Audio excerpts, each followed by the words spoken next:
Understanding God, His nature and creation, Part 3. God's omnipotence, omnipresence, and omniscience.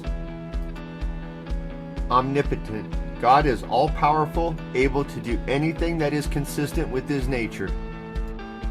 Ah, Sovereign Lord, you have made the heavens and the earth by your great power and outstretched arm. Nothing is too hard for you. Omnipresent. God is present everywhere at all times. Where can I go from your spirit? Where can I flee from your presence? Omniscient. God is all-knowing, aware of everything that happens. Nothing in all creation is hidden from God's sight.